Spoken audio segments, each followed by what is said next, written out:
anekdot yang mengatakan gini, kalau kita usaha suruh modal sendiri supaya laku, bikin promo sendiri, usaha sendiri, pas dapat untung diminta negara. Diminta negara. Gitu kan? Lu mau naik kelas, itu agenda bagus sekali dari Kementerian Keuangan. Ya. Yang ini poin nomor 1. Yang problem di negara ini, semua kementerian ini tidak bicara. Tidak ada holistic approach di negara ini. Catat kata saya. Kementerian Keuangan merasa, oh ini bagus, ini menaikkan income negara, harus memaksa UMKM naik. Ini akan mendapatkan income tambahan devisa dari pajak. Mari kita lakukan. Naik namanya Pak Menteri Keuangan. Di satu sisi masyarakat bengong, oke saya setuju. Tapi gue lagi mau bikin usaha, perizinannya lu bikin susah. Itu yang gue bilang, kalau dulu yang dihantam adalah perbankan, yang sekarang yang dihantam pasar modalnya.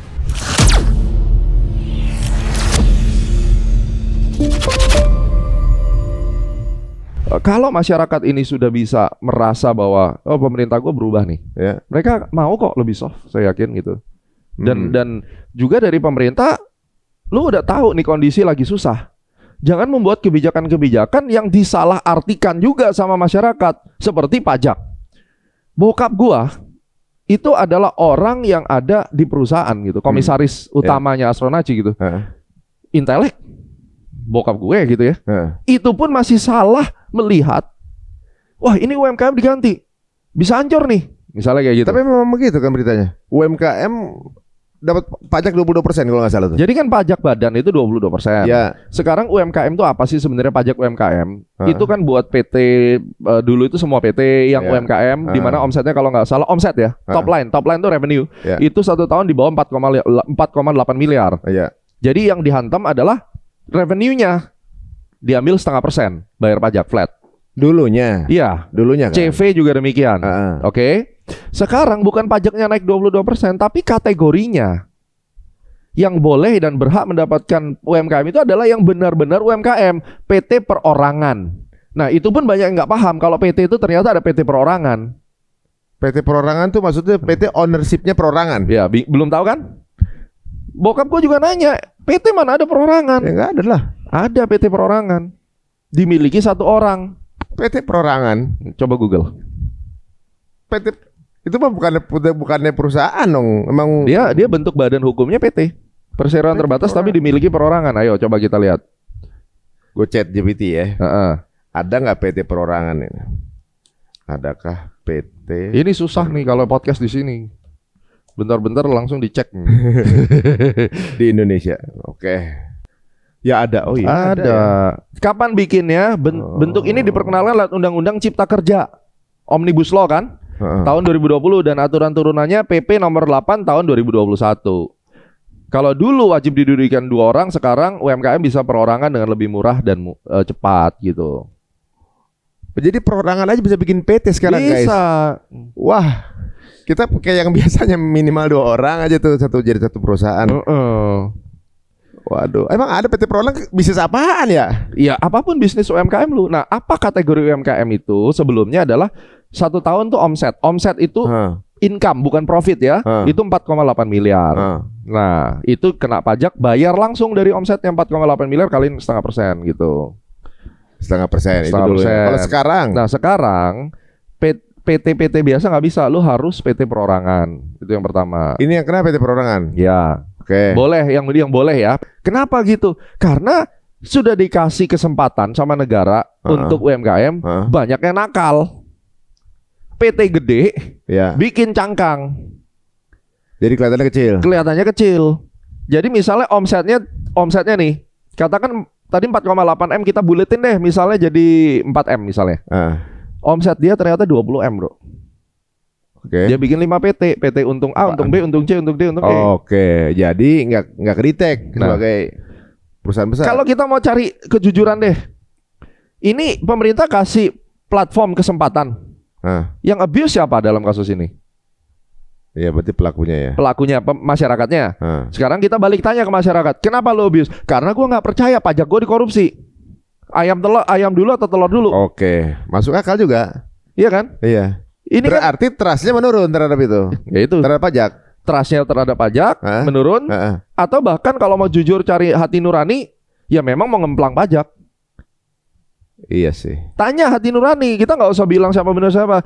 Lu bener-bener nggak percaya karena pemerintah gini, atau memang kalaupun pemerintah bagus, lu tetap ada niatan mau ngemplang pajak. Jawab aja kan gitu. Kayak di Jepang itu kan pajak tinggi kan. Tinggi di Jepang tuh. Nah, berapa persen ya? Di atas 30 kalau nggak salah kan. Eropa 40 ya kan. Tapi kan karena pelayanan di negara. Tapi nah sekarang kita ngomong tapi kan gitu.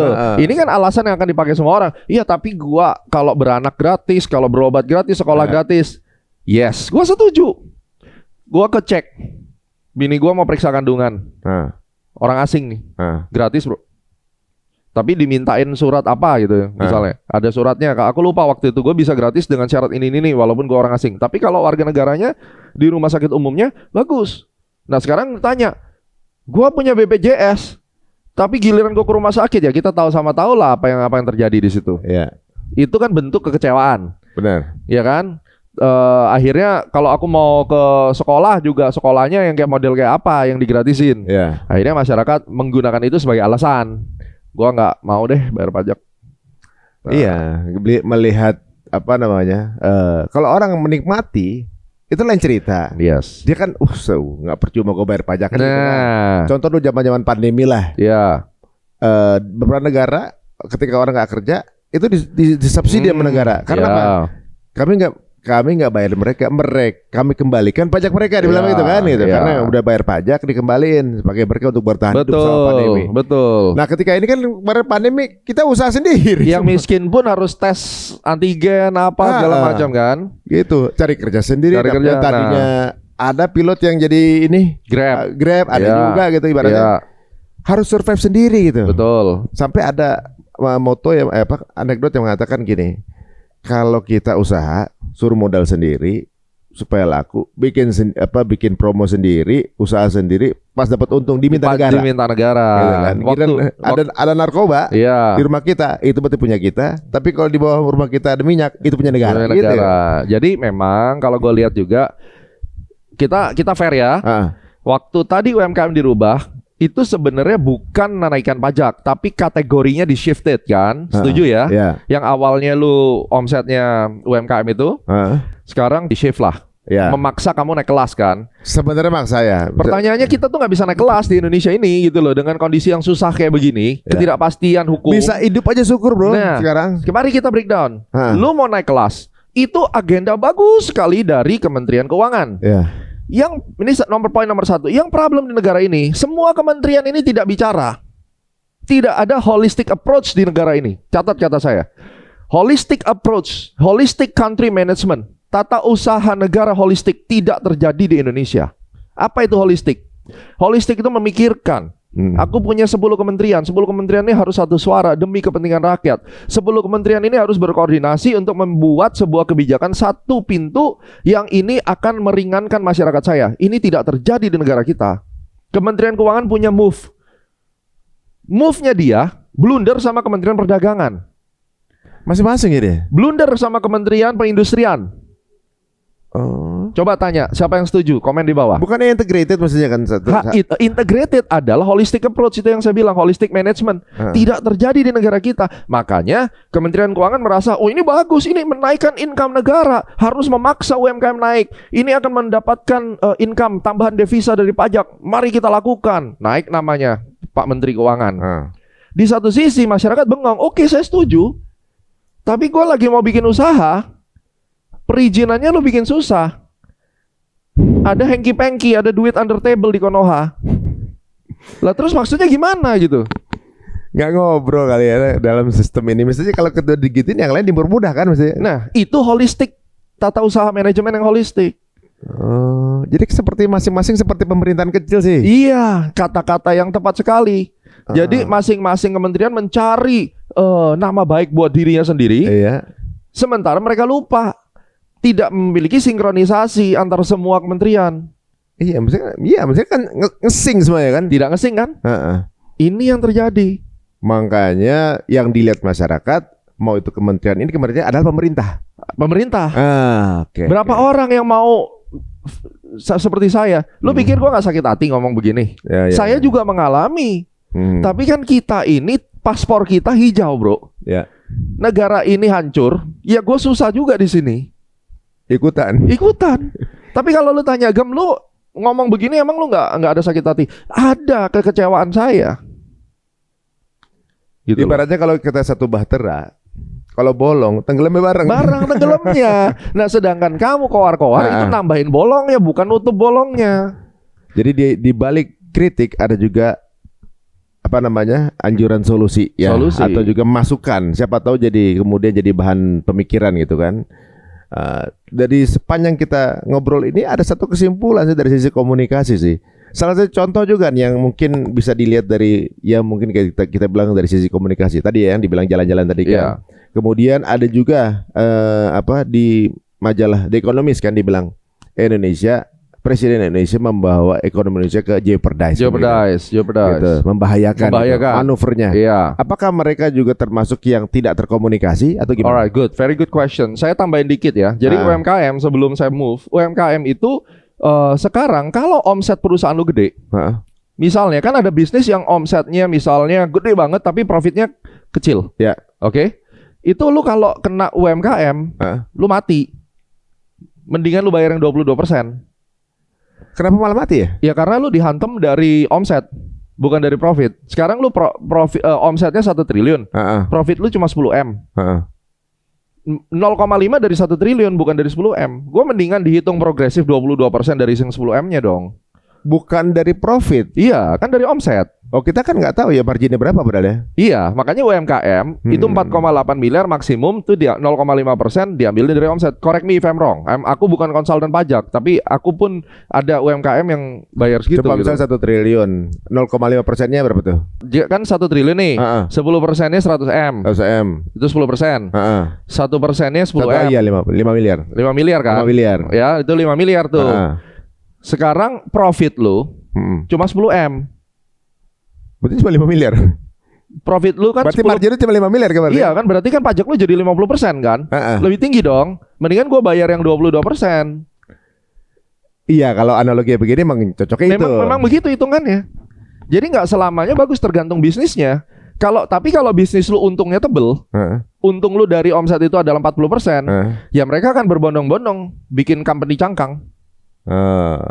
Jadi kalau hitungannya seperti tadi, dia harus bayar 5 miliar. Misalnya 10 miliar ya profitnya ya. Misalnya 1 triliun ya kan. Dipotongnya 5 miliar seperti 50% dari keuntungan 50% dari keuntungan kan jadinya. Jadi pilihannya ambil yang 22%. Gua ambil 22%, progresif lagi kan gitu. Walaupun ini akan jadi debatable sih teman-teman ya. Di kalangan ekonomi pasti punya pendapat yang berbeda gitu ya. Itu menurut keyakinan gua ya gitu. Tapi kalau konsultan pajak ya, gua bukan expert pajak lah, tapi itu sedikit gambaran aja. Nah, itulah yang pemerintah mau. Oke, lu naik kelas itu connect sama pembicaraan kita tadi yang nggak ada holistic approach dari tata usaha negara itu kan. Nah, sekarang kan orang dipaksa untuk naik kelas, tapi bisnisnya susah, nggak bisa mereka naik kelas. Ya itu terjadi masalah karena mereka berharap untuk dapat insentif itu. Cuma ingat, ini buat semua yang bahkan lu nggak punya bisnis. Ya kan, lu masih jadi karyawan, masih PPh 21, udah deh, lu nggak usah jadi haters, lu nggak ngerti, lu komen yang enggak, lu belum punya usaha UMKM soalnya. Kalau UMKM lu profitnya itu di atas 30-40%, lebih baik lu memang ambil yang buka PT perorangan aja gitu. Tapi kalau profit lu kecil tipis, ya mendingan lu bayar 22%. Itu aja tentang UMKM sebenarnya. Kalau kita misalnya sebelum memutuskan itu, mestinya ada diskusi juga dengan masyarakat dulu dong. Namanya pendapat kamu gimana nih? Public hearing. Ya. Ini bagus banget statement lu. Karena di negara-negara lain sebelum membuat undang-undang itu akan ada public hearing. Nah di Indonesia ada nggak? Ada melalui DPR biasanya.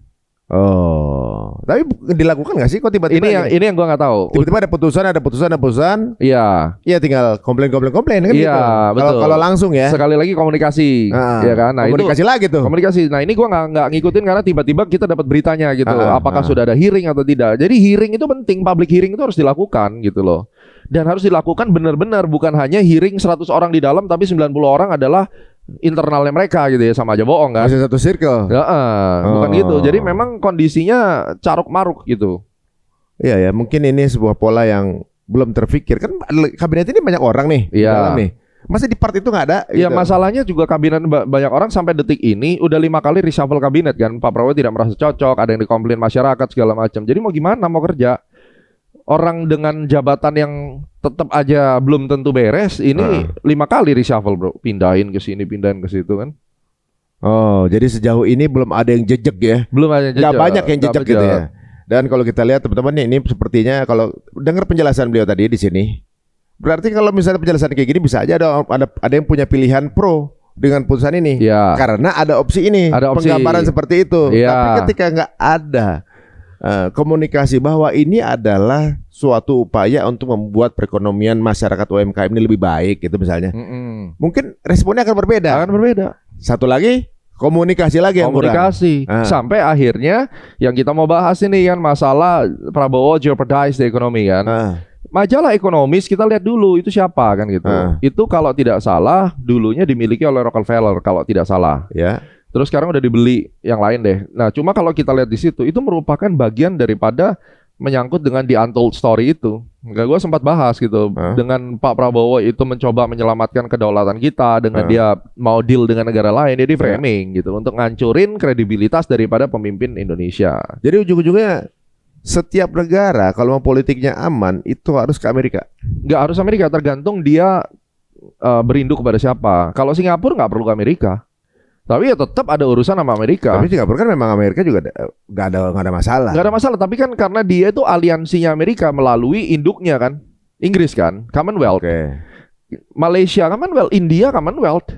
Memang iya. Tapi bukannya Eropa dengan Amerika sekarang lagi nggak begitu akur? Iya. Cuma kan bagaimana itu negara sekutu. Negara sekutu kan. Nggak akurnya itu kan karena Donald Trumpnya, bukan karena negaranya kan gitu. Nah tapi kalau Indonesia ini kan sekutunya Amerika sebenarnya dari awal. Tiba-tiba mau coba-coba berhubungan lebih erat dengan Cina, yang mana mereka lagi perang dagang misalnya gitu, ngambil barang lebih banyak dari China gitu ya. Terus beli minyak sama Rusia, tapi ditawarin utang IMF nggak mau Pak Purbayanya. Terus gabung ke BRICS. Yang jelas-jelas BRICS itu adalah untuk platform supaya dedolarisasi. Tapi di satu sisi beliau juga oke lah, gue beli barang sama Amerika, aku beli Boeing sama Amerika, ya kan, agriculture apa segala macam. Sebenarnya sih mau main ini aja, nggak mau punya musuh kali. Yes. Alasannya nggak mau punya musuh dunia lah gitu. Sama kayak Pak Jokowi, bagus kan sebenarnya. Pak Jokowi kan Freeport bisa damai, apa semua dirangkul semua kan. Jadi tapi si Amerikanya nggak mau ada pesaing gitu. Saya nggak ngerti kenapa waktu transisi dari Pak Jokowi ke Pak Prabowo itu Amerika mulai lebih keras lagi gitu kan untuk supaya ini, mungkin karena Pak Prabowo lebih keras mainnya daripada Pak Jokowi. Kalau Pak Jokowi kan lebih soft, manuvernya kan halus. Kalau Pak Prabowo kan militer kan. Iya. Jadi ini kedaulatan negara saya, ini hak Indonesia dong. Saya mau ke BRICS, saya mau beli minyak dari mana? Ini adalah kedaulatan NKRI, hak saya. Lebih kelihatan, lebih kontras. Kalau Pak Jokowi mainnya kan soft. Jadi memang nggak semudah itu juga dia membaca politik tuh, nggak semudah hitam putih begitu aja. Nggak semudah itu. Nggak semudah A atau B ya gitu ibaratnya. Iya, betul. Ada niatan baik juga, tapi juga di sisi lain berarti kan misalnya gini, pengen bermanuver supaya fair, yang bersaing nggak mau. Gua nggak mau Cina gede. Siapa yang ikutan sana gue ganggu. Iya. Dan gitu. Itu kan sudah terlihat sekali ancamannya melalui tarif war 2025 toh. Iya. Lu coba-coba jual barang ke sini, gua hajar lu pakai tarif. Ingat ya? Semua kan? Sama. Itu yang model paling gampang yang terlihat secara permukaan.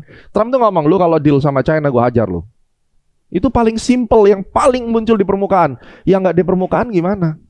Jadi termasuk ke narasi-narasi termasuk yang dihajar. Gua percaya itu bagian dari itu. Paling gampang ngeruntuhin satu negara adalah buat masyarakatnya tidak percaya sama pemerintahnya. Runtuh negara itu. Tapi kalau pemerintahnya memang yang dibuktikan pemerintahnya juga sesuai sama yang masyarakat keluhkan, itu yang bahaya juga kan? Ini yang jadi masalah adalah pemerintah itu punya banyak celah untuk dibantai. Nah, maksudnya memantaskan itu gitu. Iya. Kecuali kalau misalnya kayak dianya udah adil, ada isu seperti apa? Hilang. Yes. Gitu. Makanya nanti pasti ada yang komen. Kalau jangan ngomong antek asing, pasti ada yang komen nih. Pak, jangan ngomong karena asing. Benerin dulu Indonesia. Setuju. Indonesia sendiri tuh banyak celah yang bisa dipakai untuk digoreng. Dan cara mainnya kapitalisme itu lihat, oh ini celahnya sini nih, gue ambil pakai cara ini. Tapi at the end of the day, Selama lu masih punya KTP Indonesia, paspor Indonesia, seperti yang lu bilang, kapalnya bolong, tenggelam, lu ikut mati. Lu mau pindah negara, sok pindah negara. Bisa nggak lu pindah negara? Nggak semudah itu juga kan gitu. Tapi kalau tadi udah dibilang seperti ekonomi kita dalam apa namanya di bawah keambang yang kurang meyakinkan, maksudnya keterpurukan gitu ibaratnya. Kan juga dari sisi saham juga dalam keadaan lagi terkoreksi juga nih, lagi menurun juga nih ibaratnya. Itu juga gangguan juga atau mungkin memang satu paket adalah efek dari kalau yang saham itu satu paket. Itu yang gue bilang, kalau dulu yang dihantam adalah perbankan, yang sekarang yang dihantam pasar modalnya. Jadi ini lagi babak belur juga Indonesia dong. Babak belur, bro. Ini babak belur. Jadi ekonomi lagi turun, politik dalam negeri juga lagi keruh. Nah, menarik. Ekonomi lagi turun, tapi pemerintah bisa buktiin nggak GDP gue 5,6%? Lu mau ngomong apa? Tapi faktanya di lapangan orang susah cari duit. Itu gimana ya? Iya kan? Gue setuju sama Ferry Irwandi. Nah, Ferry kan ngomong bahwa 5,6% itu naik, itu nggak real karena ada belanja pemerintah yang gede. Karena rumus daripada ngitung GDP itu termasuk belanja pemerintah. Kalau dikurangin 4, sekian. 4,4 atau 4,6 nih. Gue setuju itu dan gue ada bahas di video itu. Itu nggak usah dari saya jelasin, lu nonton videonya Ferry Irwandi aja udah. Semua belajar dari dia. Dia jago itu, hitungannya tuh bener. Tapi kalau gua rasa segini dari semua ini gitu. Ya kita mungkin lagi di laut yang gelombangnya lagi ombang-ambing ya. Di dalam satu bahtera yang lautnya lagi goyang-goyang. Tapi di dalam nahkoda sama awak kapal. Awak gitu lagi ribut. Awak kapal dan dua-duanya nggak akan menang. Nah, awak kapal kementerian nih misalnya, penumpangnya ribut semua kan. Dua-duanya nggak akan menang sama kalau ribut gitu. Tapi tetap aja yang kita titik poinnya ternyata dari tadi kita ngobrol adalah bagaimana mempenetrasikan komunikasi antara masyarakat, bagaimana pemerintah mendengar masyarakat juga mengasih masukannya juga dengan cara-cara yang baik gitu. Jadi ibaratnya jadi suasananya nggak keruh. Yang nggak tahu tiba-tiba ikut ribut loh. Betul. Yang penting 3 sih. Kita ini kalau dimatiin internetnya 1 bulan, mungkin panasnya jadi dingin gitu. Yang menyebabkan panas tuh sosial media kan. Berarti media pembawa berita, narasi, tolonglah media juga harus ngerem. Jangan bikin clickbait. Orang di Indo tuh nggak mau baca clickbait udah jadi kesimpulan. Kedua, para profesor, pakar politik, pakar ekonomi boleh kritik, maki aja nggak apa-apa. Tapi di endingnya adalah lu kasih saran ke pemerintah harusnya gimana. Karena pada saat para orang-orang yang membuat konten, Indonesia suram Indonesia ini, kalau dia hari ini duduk di pemerintahan, jadi ayam sayur juga gue percaya. Tergantung dia udah duduk ya. Iya, misalnya dia pakar keuangan jago, gantiin Pak Purbaya yang sekarang, Pak Purbaya tidak becus misalnya. Pak Purbaya begini, Pak Purbaya begitu. Pak Purbaya juga bukan orang sempurna, badan yang dulunya gemuk jadi kurus, stres misalnya kan. Asumsinya kan begitu, orang sampai ngomong Pak Purbaya stres. Oke lah, Bang Ari misalnya lu jago, lu bisa mengkritiki 1, 2, 3, 4, lu jadi Menteri Keuangan. Berat itu. Jadi ayam sayur juga lu, gue percaya. Jadi lebih baik kalau kamu punya pemahaman yang berbeda, yang bisa menolong, lo mending bikin solusinya konkret apa, narasinya lo taruh di sosial media, realnya lo bikin makalah, lo kirim ke Kementerian Keuangan. Siapa tahu di notice ya. Siapa tahu. Itu ada gunanya daripada lo menghujat terus. What's the point? Tenggelam lo mati juga kok. Iya. Kecuali lo memang mau cari keuntungan, cari popularitas, keliling diundang kiri kanan untuk dapat duit. Jadi bisnis, bearish messenger. Bisnis. Ada bisnis itu? Ada bro. Bisnis ketakutan.